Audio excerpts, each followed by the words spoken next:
नमस्कार दोस्तों। तो दोस्तों आज की इस वीडियो में हम करने वाले हैं इंडिया जीएस से रिलेटेड इंपॉर्टेंट जीके भैया। ठीक है, इंडिया जीएस से रिलेटेड करेंगे। ये इंपॉर्टेंट क्वेश्चन होंगे दोस्तों आपके आने वाले एग्जाम्स के लिए। तो चलिए देख लेते हैं दोस्तों एक एक करके कि ये कौन कौन से क्वेश्चन हैं। तो दोस्तों यहाँ पे देख सकते हैं दोस्तों, हमारा जो फर्स्ट क्वेश्चन है वो है कि निम्नलिखित में से किस देश में दुनिया की सबसे बड़ी संसद है। तो दुनिया की सबसे बड़ी संसद है वो किस देश की है दोस्तों। तो ऑप्शन दिए गए हैं चीन, बी ब्रिटेन, सी जापान और डी भारत। तो इसका जो राइट आंसर हो जाएगा दोस्तों ऑप्शन नंबर ए, यानी कि चीन की संसद दुनिया की सबसे बड़ी संसद है। नीचे एक्सप्लेनेशन भी दी गई है दोस्तों, देख सकते हैं कि जो चीन में दुनिया की सबसे बड़ी संसद है और चीन की संसद का नाम क्या है दोस्तों, नेशन पीपल्स कांग्रेस है भाई। और ब्रिटेन की संसद को पार्लियामेंट बोला जाता है और वहीं जापान की संसद को डाइट बोला जाता है और भारत की संसद को संसद ही कहा जाता है। इंपॉर्टेंट क्वेश्चन बनते हैं यहाँ पर, दो इंपॉर्टेंट पॉइंट दिए गए हैं, उनको याद रखिएगा। नेक्स्ट क्वेश्चन करते हैं कि निम्नलिखित में से कौन ए पैसेज टू इंग्लैंड पुस्तक के लेखक है। ए पैसेज टू इंग्लैंड पुस्तक के लेखक कौन है दोस्तों। तो इसके अंदर राइट आंसर हो जाएगा दोस्तों आपको नीरज सी चौधरी। नीरज सी चौधरी क्या है, ए पैसेज टू इंग्लैंड के लेखक है भाई। और यहाँ बताया गया है दोस्तों कि ए पैसेज टू इंग्लैंड पुस्तक के लेखक नीरज सी चौधरी हैं। ये ऊपर हमने पढ़ लिया है। और पहली बार इस पुस्तक का जो प्रकाशन है वो कब किया गया था, 1959 में इसका प्रकाशन किया गया था। इंपॉर्टेंट बनता है भाई। ठीक है, अभी करते हैं क्वेश्चन नंबर 13। क्वेश्चन नंबर 13 हमसे पूछता है कि महात्मा गांधी ने नेटाल भारतीय कांग्रेस का गठन किस वर्ष किया गया था। किस वर्ष किया गया था दोस्तों नेटाल भारतीय कांग्रेस का गठन। तो इसका जो राइट आंसर हो जाएगा दोस्तों ऑप्शन नंबर सी, 1894 में, 1994 में इसका गठन किया गया था भाई। नीचे देख लेते हैं, नीचे बताया गया है कि महात्मा गांधी ने नेटाल कांग्रेस का जो गठन है 1894 ईस्वी में किया था।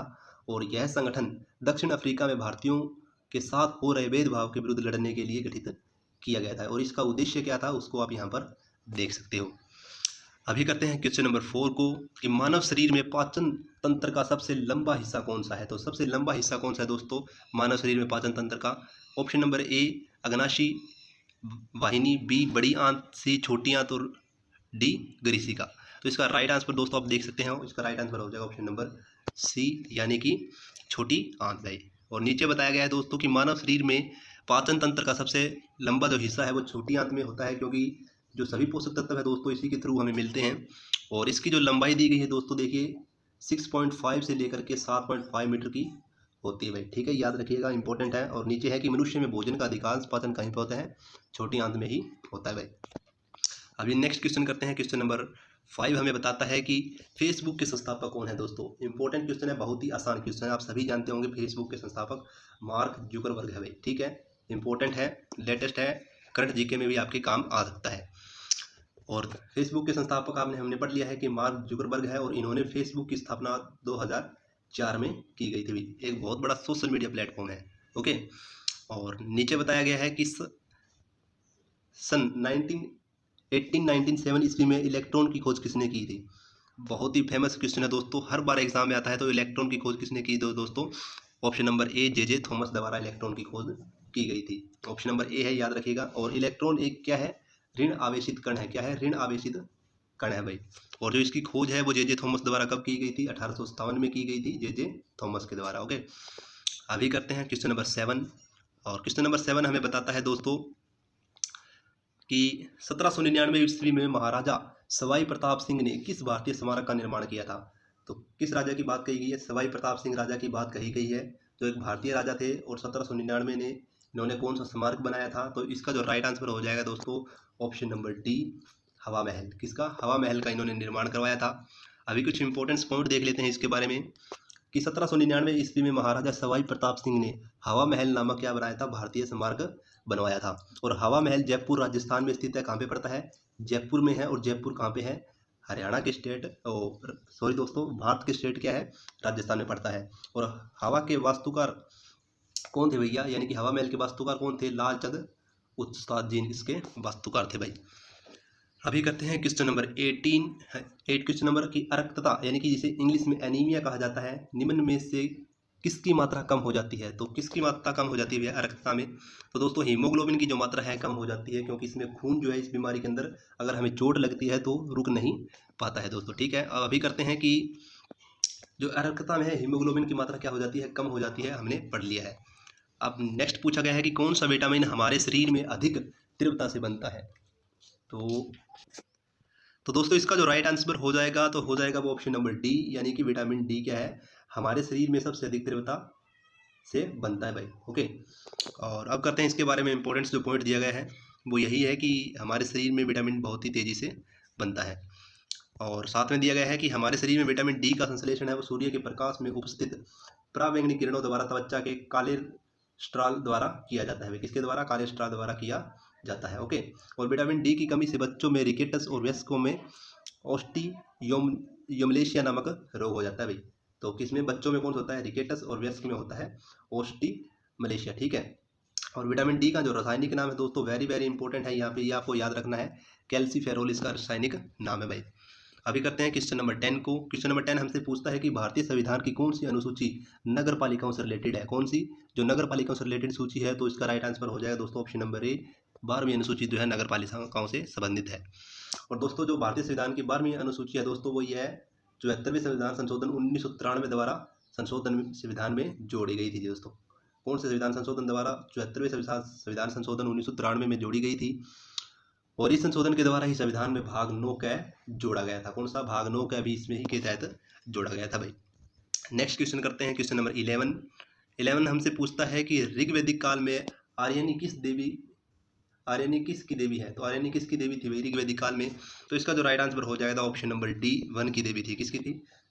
वन की देवी थी भाई, डी। ओके, अभी करते हैं क्वेश्चन नंबर 12 कि राष्ट्रीय वनस्पति अनुसंधान संस्थान कहाँ पर स्थित है? तो ये कहाँ पर है दोस्तों? राष्ट्रीय वनस्पति अनुसंधान संस्थान, तो इसका राइट आंसर हो जाएगा लखनऊ में। लखनऊ में इसका क्या है? अनुसंधान संस्थान स्थित है भाई। और राष्ट्रीय वनस्पति अनुसंधान संस्थान जो है लखनऊ में है, और लखनऊ कहाँ पे पड़ता है? यूपी में पड़ता है भाई। ओके, और इसका इंग्लिश में याद रखिएगा दोस्तों, इसको क्या बोला जाता है। ओके, और नेक्स्ट करते हैं कि 13 नंबर क्वेश्चन की नारियल का कौन सा भाग खाने योग्य होता है? तो बहुत ही आसान क्वेश्चन है दोस्तों, तो इसका राइट आंसर हो जाएगा भ्रूणपोष क्या है? नारियल का खाने योग्य भाग होता है। और इसके बारे में इंपॉर्टेंट क्वेश्चन है कि नारियल का जो खाने योग्य भाग इसका बीज या फिर भ्रूणपोष होता है, जिसे एंडोस्पर्म कहा जाता है। इंग्लिश में क्या कहता है? इंग्लिश में एंडोस्पर्म कहा जाता है। इंग्लिश में, हिंदी में याद रखना इसे थोड़ा मुश्किल है भाई, इंग्लिश में ही इसे याद रख लीजिएगा। और नारियल का जो छिलका होता है यानी कि रेशा, उसे स्क्लेरेनकाइमा उत्तका बना होता है। कौन से उत्तका बना होता है छिलका भाई? स्क्लेरेनकाइमा उत्तका। ठीक है, अभी करते हैं क्वेश्चन नंबर 14 को कि विजयनगर साम्राज्य की स्थापना किसने की थी? तो विजयनगर साम्राज्य दोस्तों बसाया था दोस्तों हरिहर व बुक्का दोनों भाइयों ने मिलकर इसे बसाया था भाई। और कब बसाया था? 1336 ईस्वी में इसे उन्होंने बसाया था। दोनों भाई थे भाई ये दोनों। और विजयनगर जो साम्राज्य था और इसकी राजधानी क्या थी? हम्पी थी। इंपॉर्टेंट है, एग्जाम में हमें कई बार देखने को मिला था। और बताया गया कि विजयनगर साम्राज्य के खंडहर वर्तमान में कर्नाटक में तुंगभद्रा नदी के तट पर स्थित है। तो कहाँ पे है? तुंगभद्रा नदी के तट पर, जो कर्नाटक में है भाई। ओके, खंडहर। ठीक है, और विजयनगर साम्राज्य की जो भाषा थी, राजभाषा, वो कौन सी थी दोस्तों? तेलुगु थी। क्या थी? तेलुगु थी भाई। इंपॉर्टेंट है। क्वेश्चन नंबर 15 है कि नाभिकीय संलयन अभिक्रिया निम्न में से किस समीकरण पर आधारित है? तो कौन से समीकरण पर आधारित है भाई? तो इसका जो राइट आंसर हो जाएगा दोस्तों E में mc का स्क्वायर। ओके, यानी कि नाभिकीय संलयन अभिक्रिया द्रव्यमान माइनस में ऊर्जा संबंध पर आधारित है, जिसे इस समीकरण के द्वारा दर्शाया जाता है E mc का स्क्वायर। और यह सूत्र जो है प्रसिद्ध भौतिक वैज्ञानिक अल्बर्ट आइंस्टाइन ने दिया था भाई। किसने दिया था? नाभिकीय संलयन अभिक्रिया द्वारा जो सूत्र है वो किसने दिया था? अल्बर्ट आइंस्टाइन द्वारा दिया गया था। और इसमें E एनर्जी यानी कि ऊर्जा, M यानी कि मास द्रव्यमान, और C स्पीड ऑफ लाइट यानी कि प्रकाश के वेग को व्यक्त किया गया था। देखिए दोस्तों, एक ही क्वेश्चन की हमने अच्छी तरह से डिटेल आपको करवाई है। अगर आपको ये क्वेश्चन अच्छे लगते हैं तो दोस्तों प्लीज़ वीडियो को लाइक जरूर कर दीजिएगा, और हो सके तो दोस्तों चैनल को सब्सक्राइब कर लीजिएगा, और थोड़ा हमें सपोर्ट भी कीजिएगा। अभी करते हैं दोस्तों क्वेश्चन नंबर 16 कि किस गैस को उसकी ठोस अवस्था में शुष्क बर्फ कहा जाता है? बहुत ही आसान क्वेश्चन है दोस्तों। तो आप जानते हैं कार्बन डाइऑक्साइड गैस ऐसी है जिससे क्या कहा जाता है? ठोस बर्फ भी कहा जाता है। और नेक्स्ट क्वेश्चन करते हैं दोस्तों कि वस्तु एवं सेवा कर, जैसे GST बोला जाता है, यानी कि गुड्स एंड सर्विस टैक्स, सबसे पहले किस देश में लागू किया गया था? तो इसका जो राइट आंसर हो जाएगा दोस्तों, तो फ्रांस ने इसे लागू किया था भाई। और वस्तु सेवा कर यानी कि गुड्स एंड सर्विसेज टैक्स जो है सबसे पहले फ्रांस ने लागू किया था वर्ष 1954 में, 1954 में। ओके, और भारत में वस्तु एवं सेवा कर 1 जुलाई 2017 से लागू किया गया था। इंपॉर्टेंट है दोस्तों, करंट अफेयर के लिए भी और जीके के लिए भी। ओके, तो नेक्स्ट क्वेश्चन करते हैं दोस्तों कि सिस्टोलिक और डायस्टोलिक शब्द का उपयोग किसके संदर्भ में किया जाता है? तो ये दो वर्ड है दोस्तों, बताने हैं कि किसके संदर्भ में इसका यूज किया जाता है। तो इसका राइट आंसर तो हो जाएगा दोस्तों, रक्तचाप को मापने के लिए इसका यूज किया जाता है। ऑप्शन नंबर बी इसका राइट आंसर होने वाला है। और नीचे बताया गया है कि सिस्टोलिक और डायस्टोलिक शब्द का प्रयोग है रक्तचाप की गणना में किया जाता है। और सिस्टोलिक उच्च रक्तचाप को व्यक्त करता है, जबकि डायस्टोलिक जो है निम्न रक्तचाप को व्यक्त करता है। इंपॉर्टेंट पॉइंट्स है यहाँ पे आपके लिए जोड़ा गया है, याद रखिएगा। और एक स्वस्थ मनुष्य का जो रक्तचाप है वो क्या होता है, 120 या 80 होता है भाई, ठीक है। और इसे किस में दर्शाया जाता है, mmGH में, ओके। और रक्तचाप मापने का जो यंत्र है दोस्तों, इसको किस में किया जाता है, सिस्मो नैनोमीटर में, ओके। अभी करते हैं कि गोल गुंबज कहाँ पर स्थित है। तो जो दोस्तों गोल गुंबज है दोस्तों, वह हमारे बीजापुर में स्थित है। ऑप्शन नंबर बी भाई, ओके। और नीचे बताया है कि ये गोल गुंबज बीजापुर के सुल्तान मोहम्मद आदिल शाह का मकबरा है, और यह बीजापुर कर्नाटक में स्थित है। तो बीजापुर कहाँ पड़ता है, कर्नाटक में पड़ता है। और किसका मकबरा है यहाँ पे, सुल्तान मोहम्मद आदिल शाह का मकबरा है भाई। और नीचे बताया गया कि पदार्थ की मात्रा का एसआई मात्रक क्या है। तो पदार्थ की जो मात्रा होती है दोस्तों, इसका एसआई मात्रक हमसे पूछा गया है। तो इसका एसआई मात्रक दोस्तों मोल होता है। और नीचे है कि दोस्तों अंतर्राष्ट्रीय न्यायालय का मुख्यालय कहाँ पर स्थित है। तो अंतर्राष्ट्रीय मुख्यालय कहाँ पर है दोस्तों, द हैंग, यानी कि ऑप्शन नंबर बी इसका राइट आंसर हो जाएगा। और अंतर्राष्ट्रीय न्यायालय का जो मुख्यालय द हैंग है वो कहाँ पर है दोस्तों, द नीदरलैंड में है। कहाँ पे है, द नीदरलैंड में है अंतर्राष्ट्रीय मुख्यालय दोस्तों। ऑप्शन में आपको द हैंग भी मिल सकता है और नीदरलैंड मिल सकता है। अगर दोनों हो तो आपको द हैंग पर टिक करना है, और नहीं तो नीदरलैंड तो है ही है दोस्तों। और अंतर्राष्ट्रीय न्यायालय की जो स्थापना थी दोस्तों, कब की गई थी, 3 अप्रैल 1946 में इसकी स्थापना की गई थी। वेरी वेरी इंपॉर्टेंट क्वेश्चन दोस्तों इस पीडीएफ में जितने भी जो क्वेश्चन लिए गए हैं वो प्रीवियस ईयर एग्जाम पर बेस हैं, यानी कि प्रीवियस ईयर एग्जामों में आए हुए हैं, जो हरियाणा जी के और अदर जो रेलवे एग्जाम है उनके लिए भी काफ़ी इंपॉर्टेंट है। अभी करते हैं क्वेश्चन नंबर 22 को, कि कांग्रेस का प्रथम अधिवेशन किस वर्ष हुआ था। तो दोस्तों आप सभी जानते हैं कि कांग्रेस ने अपना प्रथम अधिवेशन है वो 1885 में किया था। ऑप्शन नंबर ए इसका राइट आंसर हो जाएगा भाई, ओके। अभी कहते हैं कि कांग्रेस का जो पहला अधिवेशन है वो 28 दिसंबर 1885 को, डेट फुल याद रखिएगा दोस्तों, 28 दिसंबर 1885। और प्रथम अधिवेशन की जो अध्यक्षता थी तो वो किसने की थी, व्योमेश चंद्र चटर्जी द्वारा की गई थी। और दोस्तों ये क्वेश्चन हमने पीछे भी किया था अपने हरियाणा जीके की, जो हमने टेस्ट सीरीज चला रखी है 10,000 क्वेश्चनों की, उसमें भी हमने ये कर लिया था दोस्तों, ठीक है। अभी नेक्स्ट करते हैं कि अफीम के पौधे के किस भाग में हमें मॉर्फिन प्राप्त होता है। तो किस भाग में हमें मॉर्फिन मिलता है दोस्तों, तो ऑप्शन नंबर डी, यानी कि फल में इनको मिलता है, किसमें, उसके फल आवरण में उसको मिलता है। और नीचे पूछा गया है कि यूएन सुरक्षा परिषद में 27 सदस्यों की संख्या कितनी है। 27 सदस्यों की संख्या कितनी है यूएन के सुरक्षा परिषद में दोस्तों, इसका राइट आंसर हो जाएगा ऑप्शन नंबर ए, क्योंकि इसमें 5 देश शामिल है, ओके। और वो देश कौन कौन से दोस्तों आप देख लीजिएगा। और यहाँ बताया गया है कि यूएन सुरक्षा परिषद में 15 सदस्य होते हैं, जिसमें से 5 स्थायी होते हैं और 10 क्या होते हैं, अस्थायी होते हैं भाई।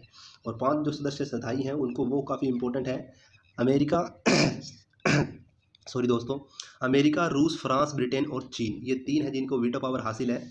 और यही स्थायी सदस्य हैं देश यूएन के। और संयुक्त राष्ट्र सुरक्षा परिषद के अस्थायी सदस्यों का जो कार्यकाल है वो 2 वर्ष का होता है। दोनों ही इंपॉर्टेंट क्वेश्चन है और प्रीवियस एग्जाम में आए हुए हैं भाई दोस्तों। जो यहाँ पर पॉइंट दिए गए हैं वो काफ़ी इंपॉर्टेंट बनते हैं आपके लिए, इनको भी गौर से देखिएगा और अपने नोट्स तैयार कीजिएगा। और आपको इसकी पीडीएफ फाइल का लिंक टेलीग्राम चैनल पर मिल जाएगा, और टेलीग्राम चैनल का जो लिंक है दोस्तों आपको डिस्क्रिप्शन में मिल जाएगा, आप वहाँ से उसे ज्वाइन कर सकते हैं। अभी करते हैं 25 नंबर क्वेश्चन को, कि निम्न में से कौन पाकिस्तान के पहले राष्ट्रपति थे। पाकिस्तान के पहले राष्ट्रपति के बारे में हमसे पूछा गया है।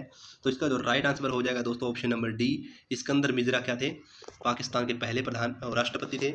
और मार्च 1956 से अक्टूबर 1958 तक राष्ट्रपति पद उन्होंने संभाला था भाई। इनका कार्यकाल इंपॉर्टेंट बनता है, इसलिए इनको देख लीजिएगा।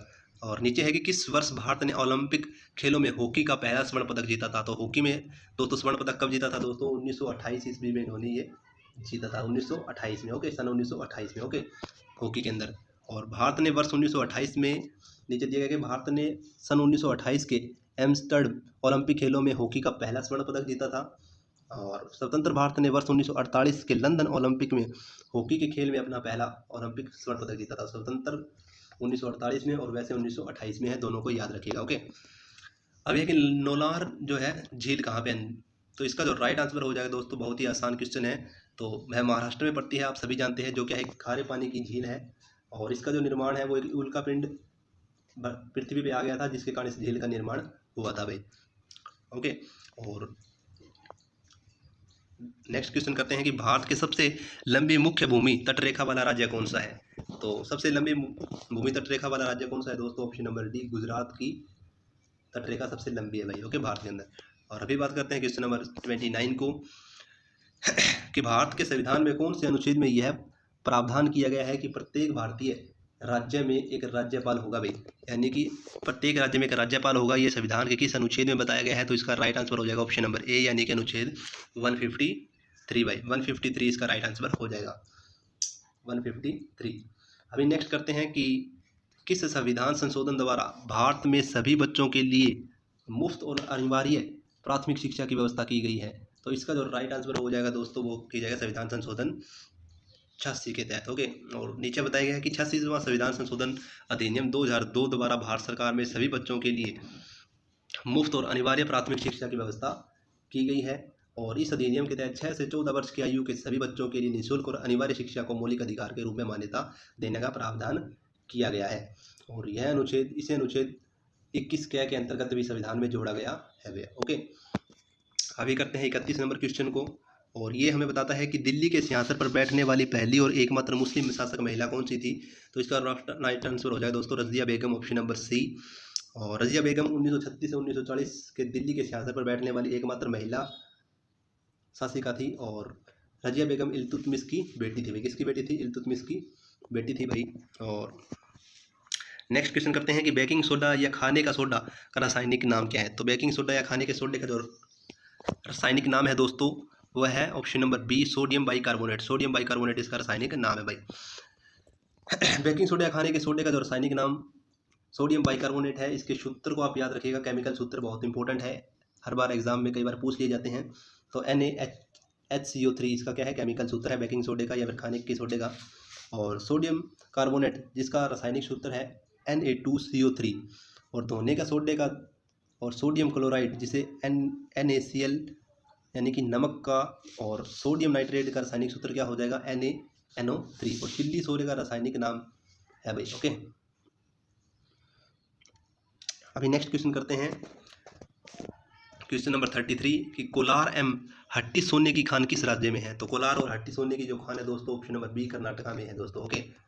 अभी करते हैं क्वेश्चन नंबर 37। इससे पहले 2 पॉइंट हमारे रह चुके हैं कि कोलार और हट्टी नामक सोने की खान कर्नाटका में स्थित है और पन्ना हीरे की खान मध्य प्रदेश में है। वेरी इंपॉर्टेंट क्वेश्चन है दोस्तों, सेकंड नंबर कहाँ पे है? पन्ना हीरे की खान मध्य प्रदेश में स्थित है। और नेक्स्ट है कि महात्मा गांधी के राजनीतिक गुरु कौन थे? तो आप सभी जानते हैं दोस्तों गोपाल कृष्ण गोखले थे, वो महात्मा गांधी जी के राजनीतिक गुरु थे, ऑप्शन नंबर बी इसका राइट आंसर हो जाएगा दोस्तों। और गोपाल कृष्ण गोखले के राजनीतिक गुरु कौन थे? तो उनके गुरु थे दोस्तों गुरु MG रनाडे, गुरु MG रनाडे इसके गुरु थे भाई। और चंदेरी का युद्ध कब हुआ था दोस्तों? तो ऑप्शन नंबर सी 1528 में चंदेरी का युद्ध हुआ था। और चंदेरी का जो युद्ध है दोस्तों बाबर और मेदिनी राय के बीच में लड़ा गया था 1528 में, जिसमें बाबर की विजय हुई थी भाई। अभी नेक्स्ट क्वेश्चन कर लेते हैं कि नोबेल पुरस्कार प्राप्त करने वाले प्रथम भारतीय कौन थे? तो पहले भारतीय जिन्हें नोबेल पुरस्कार मिला था तो option number B Rabindranath Tagore थे भाई। क्या थे? रविंद्रनाथ टैगोर जिन्हें पहले व्यक्ति जिन्हें नोबेल पुरस्कार मिला था। और कब मिला था? 1913 में उनकी पुस्तक गीतांजलि के लिए उनको दिया गया था साहित्य के क्षेत्र में, ओके। अब आते हैं न्यूटन के पहले नियम को क्या कहा जाता है? तो इसका न्यूटन का पहला नियम जड़ता का नियम कहलाता है दोस्तों। और क्वेश्चन नंबर 38 बताता है कि भारतीय संविधान का कौन सा अनुच्छेद राज्य सरकारों को ग्राम पंचायतों के गठन का निर्देश देता है? यानी कि जो राज्य सरकारें हैं वो ग्राम पंचायतें गठित कर सकती है। संविधान के किस अनुच्छेद में यह बात की गई है? तो इसका जो राइट आंसर होने वाला है दोस्तों ऑप्शन नंबर सी, अनुच्छेद नंबर 40, ओके। अभी करते हैं 39 नंबर क्वेश्चन को कि भारत में सर्वाधिक केसर का उत्पादन किस राज्य या केंद्र शासित प्रदेश में होता है? तो केसर का उत्पादन दोस्तों सबसे ज़्यादा होता है option number C, Jammu Kashmir में, option number C, Jammu Kashmir में भाई। अभी दोस्तों की सेब में निम्नलिखित में से कौन सा अम्ल पाया जाता है? तो सेब में दोस्तों पाया जाता है ऑप्शन नंबर ए, मैलिक अम्ल। मैलिक जो अम्ल है दोस्तों सेब के तहत पाया जाता है। और क्वेश्चन नंबर 41 करते हैं कि कौन से गोलमेज सम्मेलन में महात्मा गांधी ने भाग लिया था? तो गोलमेज सम्मेलन था दोस्तों 1931 का गोलमेज सम्मेलन, जो दूसरा नंबर का गोलमेज सम्मेलन था, ऑप्शन नंबर बी इसका राइट आंसर हो जाएगा भैया। पूरी डिटेल देख लीजिए कि गोलमेज सम्मेलन 7 सितंबर 1931 को हुआ था। महात्मा गांधी ने कांग्रेस के प्रतिनिधि के रूप में इसमें भाग लिया था, परंतु यह सम्मेलन सांप्रदायिक प्रतिनिधित्व का कारण असफल रहा था भाई। और प्रथम गोलमेज जो सम्मेलन हुआ था 12 नवंबर 1930 ईस्वी में, और तीसरा जो हुआ था 17 अक्टूबर 1932 में हुआ था। इनका क्रम दोस्तों आपको याद रखना है 31, 30 और 32 भाई, ठीक है। और डॉक्टर भीमराव अंबेडकर 3 गोलमेज सम्मेलनों में भाग लिया था उन्होंने। और तीनों गोलमेज सम्मेलन के समय इंग्लैंड के प्रधानमंत्री कौन थे? जेम्स रैमजे, ठीक है, ये इनके प्रधानमंत्री थे भाई। अभी बात करते हैं कि राज्य पुनर्गठन आयोग के अध्यक्ष कौन थे। तो राज्य पुनर्गठन आयोग के जो अध्यक्ष थे दोस्तों फजल अली थे भाई, दिए गए ऑप्शनों में से। अभी करते हैं कि राज्य पुनर्गठन आयोग के अध्यक्ष फजल अली थे और राज्य पुनर्गठन आयोग 1953 में गठित किया गया था। वेरी इंपॉर्टेंट क्वेश्चन है दोस्तों, जो 1953 में क्वेश्चन आया हुआ है प्रीवियस एग्जाम में। और राज्य पुनर्गठन अधिनियम जुलाई 1956 में पास किया गया था। कब पास किया गया था? जुलाई 1956 में। और इसी के अनुसार भारत में 14 राज्य और 6 केंद्र शासित प्रदेश स्थापित किए गए थे। ओके, अभी बात करते हैं क्वेश्चन नंबर 43 को, कि महाबलीपुरम में रथ मंदिरों का निर्माण किस पल्लव शासकों के शासन में हुआ था। तो इसका जो राइट आंसर हो जाएगा दोस्तों, इसका राइट आंसर हो जाएगा option number B, Naresh Singh Varman प्रथम। नेक्स्ट क्वेश्चन है, जादूगोड़ा की गुफा किस लिए प्रसिद्ध है दोस्तों। तो आप सभी जानते हैं दोस्तों, यह यूरेनियम्स के खानों के लिए प्रसिद्ध है। तो इसका जो राइट आंसर होने वाला है दोस्तों, ऑप्शन नंबर डी हो जाएगा, यूरेनियम्स के भंडारों के लिए प्रसिद्ध है भाई। और क्या बताया गया है दोस्तों कि जादूगोड़ा के जो खाने हैं यूरेनियम के भंडारों के लिए प्रसिद्ध है। और ये खाने क्या है, झारखंड राज्य में स्थित है भाई, झारखंड राज्य के सिंह भूमि जिले में स्थित है। नेक्स्ट करते हैं दोस्तों कि अरावली की पहाड़ी किस राज्य में है। अरावली की पहाड़ी किस राज्य में है दोस्तों। तो इसका जो राइट आंसर हो जाएगा दोस्तों, ऑप्शन नंबर ए हो जाएगा, यानी कि राजस्थान में अरावली की पहाड़ियाँ स्थित है दिए गए ऑप्शनों में। और ये सबसे पुरानी चट्टानों से बनी दोस्तों यहाँ पे बताया गया है। और इस पहाड़ी की सबसे ऊंची चोटी जो है माउंट आबू पर स्थित है, जिसका नाम गुरु शिखर है भाई। और 1722 मीटर की इसकी ऊंचाई है। अभी नेक्स्ट क्वेश्चन करते हैं कि अरावली के पश्चिम ओर से माही एवं लूनी नदी निकलती है। कौन सी? माही और लूनी निकलती है पश्चिमी की ओर से।